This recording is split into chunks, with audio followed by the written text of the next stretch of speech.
A very good morning, students. I am Vilas Kumar Pathak from RSIT School and College, Karkedu, Madhya Pradesh. So, today our topic is verb. हमारा जो आज का topic है verb है। English grammar का एक बहुत ही महत्वपूर्ण पार्ट होता है। यदि हम वर्ब की बात करते हैं, हम सीधे पॉइंट करते हैं अपने टॉपिक में, तो वर्ब को हिंदी में कहते हैं क्रिया। वर्ब को हिंदी में कहते हैं क्रिया। बिना वर्ब के, without verb we can't to make a sentence, we can't to make a tense, whatever, everything is the totally depend upon the verb, because verb जो हमें डिनोट कराता है एक्शन को, एक्शन के पार्ट को, ये वर्ब का काम है। वर्ब देखा जाए तो सभी वाक्यों में, चाहे वो हिंदी का हो, इंग्लिश का हो, संस्कृत का हो, फ्रेंच का हो, व्हाटएवर, जर्मन, किसी भी लैंग्वेज की बात करें तो वर्ब का होना अनिवार्य है, तभी उस सेंटेंस का एक या उस सेंटेंस को एक सेंटेंस का रूप दिया जा सकता है। सो ज्यादा समय डिस्टर्ब किए बिना हम पॉइंट करते हैं सीधे वर्ब में। सो मैं आप लोगों को वर्ब की स्लाइड में लेकर चलता हूं। That is a verb, and the definition is the verb. A verb, the verb is a word to express some action, feeling, existence.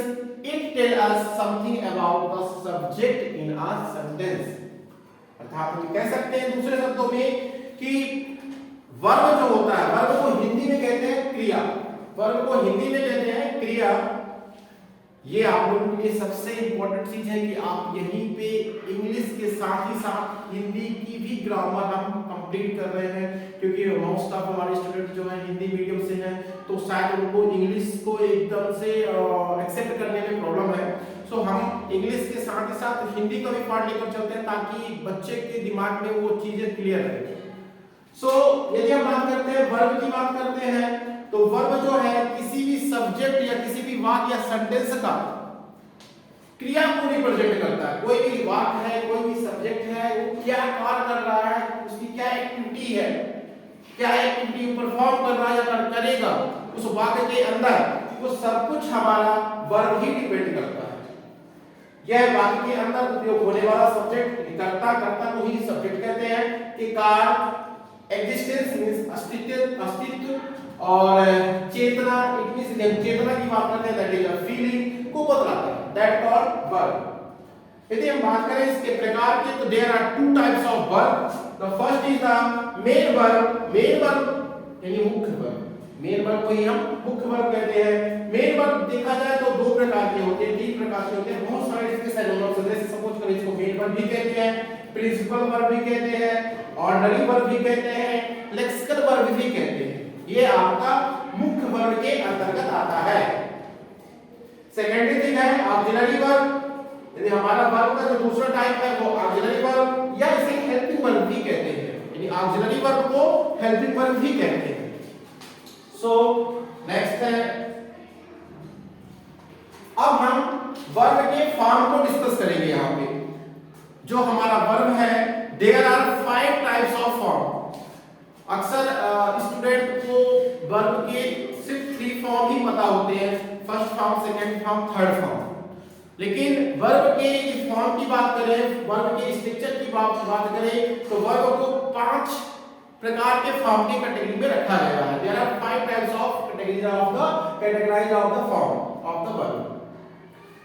The verb का first form, second form, third form, fourth form and fifth form. But most of students not aware for the fourth form and verb का fifth form.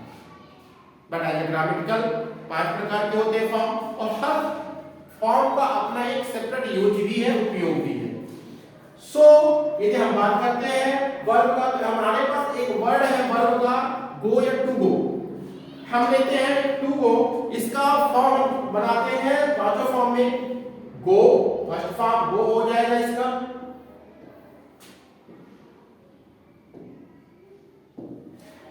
Second form went हो जाएगा। It means go went. Verb का जो third form है वो gone हो गया, गो went gone.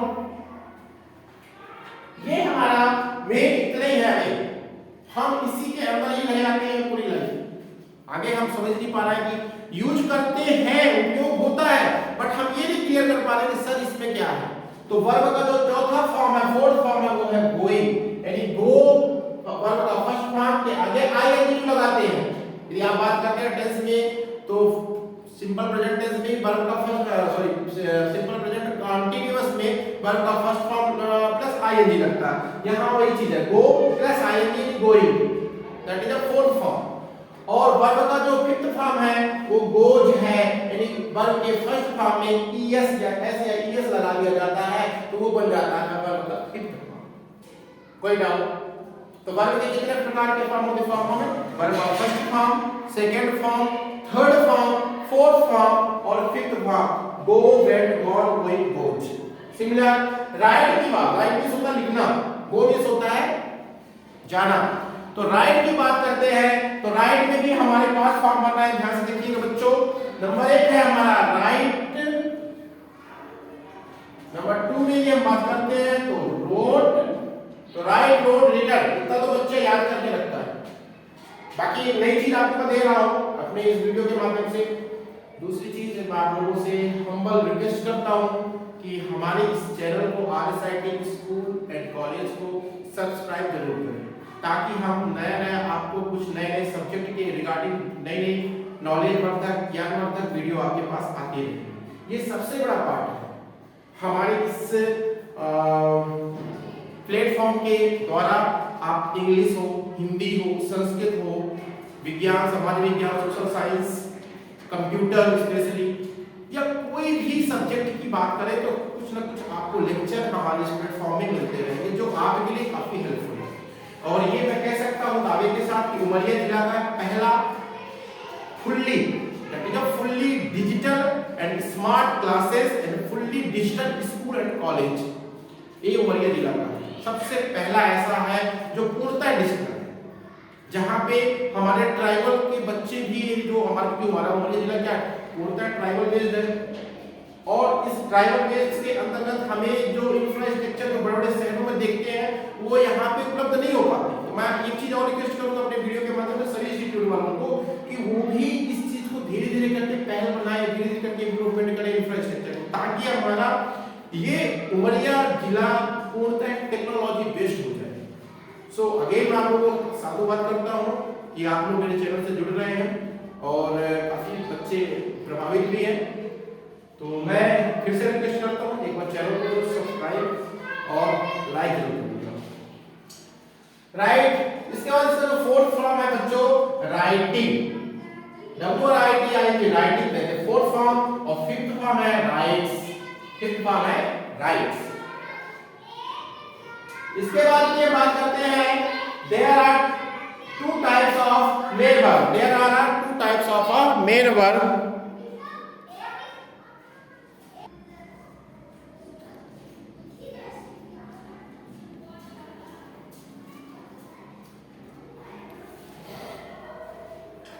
So there are two types of main verb। हमारा जो मेन वर्ब जिसे हम कह रहे थे कि लेक्सिकल वर्ब, ऑर्डिनरी वर्ब, ये हमारी प्रिंसिपल वर्ब। इसके दो प्रकार होते हैं मेन वर्ब के। नंबर 1 है फाइनाइट वर्ब और नंबर 2 है इनफाइनाइट वर्ब। नंबर 1 है फाइनाइट वर्ब और नंबर 2 है इनफाइनाइट वर्ब। फाइनाइट वर्ब को हम हिंदी में कहते हैं सीमित हो, इसका पूरा अर्थ निकाला जाए ऐसा वर्ब जिसकी लिमिटेशन एकदम सीमित हो, लिमिटेड एरिया में हो, वो हमारा फाइनाइट वर्ब होता है। और यदि इनफाइनाइट वर्ब की बात करें जो सीमित ना हो, जो सीमित ना हो, जो लिमिटेड ना हो, दैट इज कॉल्ड इनफाइनाइट। यदि हम इसकी डेफिनेशन की बात करते हैं, इट इज लिमिटेड नंबर और पर्सन और टेंस।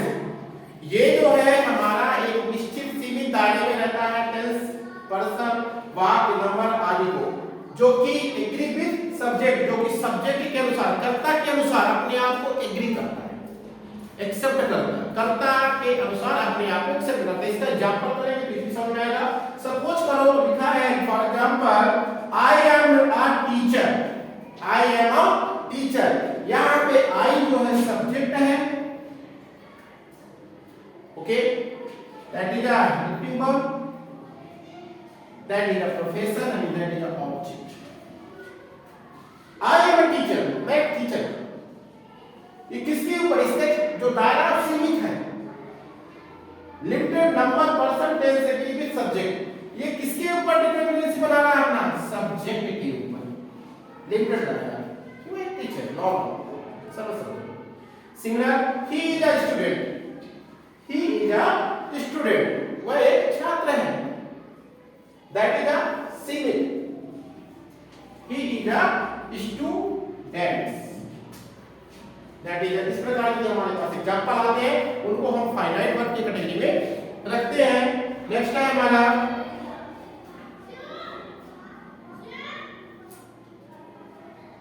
फाइनाइट वर्ब में ही जो टाइप पढ़ते हैं, फाइनाइट वर्ब के दो प्रकार होते हैं, ध्यान रखिएगा। फाइनाइट वर्ब दो प्रकार का, फाइनाइट वर्ब पढ़ाने से पहले आप एक लेक्चर स्किप कर दिया स्क्रीन, जरा उसको पेज को देखिएगा। दूसरा है हमारा इनफाइनाइट, जिसकी कोई बाउंड्री लाइन नहीं है, कई सब्जेक्ट के ऊपर भी डिपेंडेंसी बनाती है, उसका रहता है, ऑब्जेक्ट को भी डिपेंडेंट करता है, that is a infinite verb.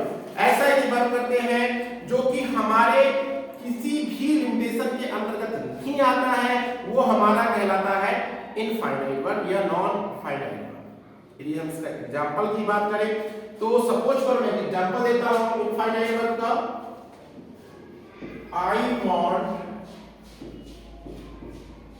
I want to learn English. To learn English. यहां पे I want जो है, क्या समझिए बच्चों, यहां पे I want जो है ये आपका फाइनाइट वर्ब है। कौन सा वर्ब है, और यहां पे टू लर्न इंग्लिश ये रिप्रेजेंट कर रहा है infinite,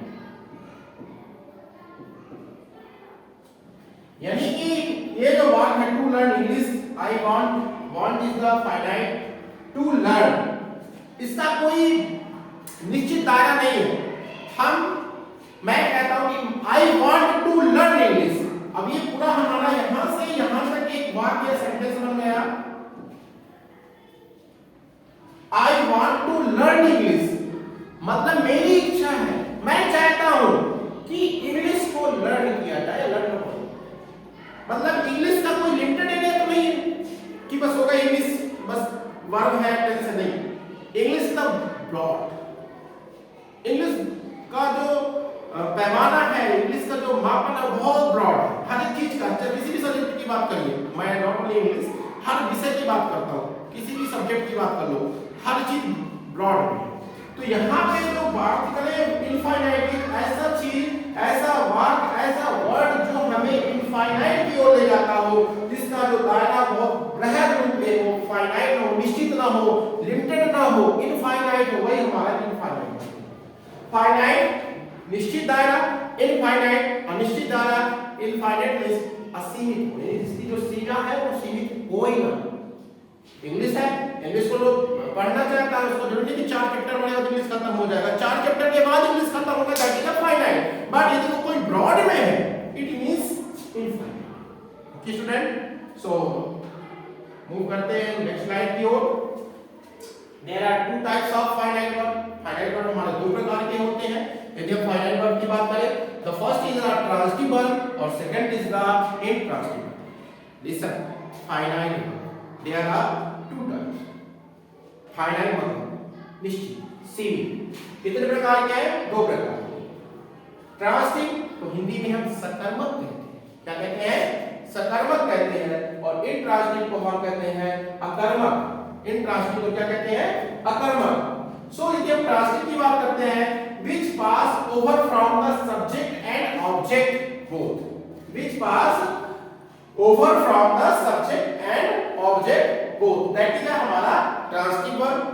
for example, he wrote a letter, he wrote a letter, मतलब वह क्या किया, वह एक लेटर, एक पत्र लिखा। ही रोट अ लेटर, रानी संग अ सॉन्ग, रानी संग अ सॉन्ग। अब यदि हम ट्रांसलेट की परिभाषा समझे हिंदी में अपनी भाषा में, तो ऐसा वर्ब जो कि सब्जेक्ट और ऑब्जेक्ट दोनों में अपना प्रभाव बताता हो, दोनों को अपना डिपेंडेंट बताता हो, वही हमारा ट्रांसिटिव वर्ब है।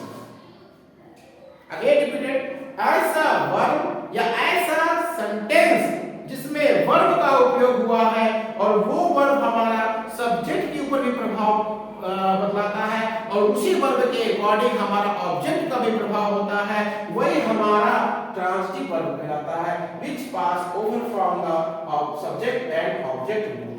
It means he wrote a letter, Rani sang a song. He wrote a letter, वह wrote किया, लिखा। कौन लिखा? सब्जेक्ट के ऊपर डिपेंड हुआ है। क्या लिखा? लेटर, यानी लिखा। प्रश्न है लिखा, कौन लिखा? वह। वह होता है आपके सब्जेक्ट ही। क्या लिखा? अगला प्रश्न हमारे सामने, क्या लिखा?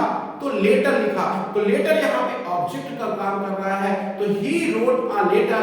रोट मींस आपका ये वर्ब हो गया, और रोट जो है किसको डिपेंडेंट करा रहा है? सब्जेक्ट को भी, और रोट ही आपको डिपेंडेंट करा रहा है ऑब्जेक्ट को, that is called transitive. Similar example और करते हैं। रानी संग अ सॉन्ग, रानी संग अ सॉन्ग। रानी यहाँ से सब्जेक्ट है, संग यही हमारा वर्ब है, और सॉन्ग हमारा ऑब्जेक्ट है। रानी क्या किया? एक गाना को रिप्रेजेंट कर रहा है। कौन? रानी। अब रानी एक गाने को रिप्रेजेंट कर रहा है, संग मींस होता है गाया। तो संग किसके ऊपर डिपेंड करता है? रानी के ऊपर भी। और कौन गाया? क्या गाया? गाना गाया। गाना हो सकता है, लड़ाई हो सकती है, कुछ भी गा सकता है, दैट इज द संग।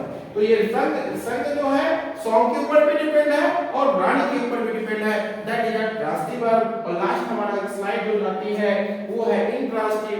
इंट्रांसिटिव जस्ट अपोजिट होता है transitive. Intransitive just opposite of transitive.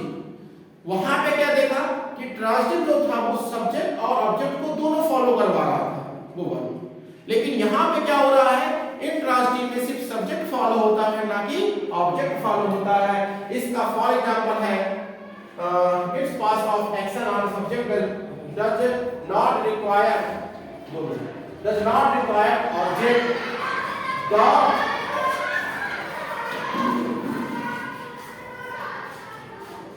Dog bark and birds fly. जो डॉग है वो भौंक रहा है, डॉग इज द सब्जेक्ट, और ये आपका वर्ब। बर्ड्स इज पक्षी, दैट इज द सब्जेक्ट, और फ्लाई दैट इज आपका क्रिया, ये वर्ब को रिप्रेजेंट करता है। तो ऐसा सेंटेंस जिसमें सिर्फ और सिर्फ वो वर्ब किसी सब्जेक्ट के ऊपर डिपेंड करता हो, सिर्फ सब्जेक्ट को पास कराता हो, ऑब्जेक्ट को पास नहीं कराता हो, वही हमारा इंट्रांसिटिव। देखो यहाँ पे कोई ऑब्जेक्ट का नाम नहीं है, that is a intransitive. Okay, so again thank you for slide to all of my dearest student, and again आप लोगों से हम्बल रिक्वेस्ट करता हूँ चैनल को लाइक और सब्सक्राइब जरूर करें। सादर आप लोगों को साथ में।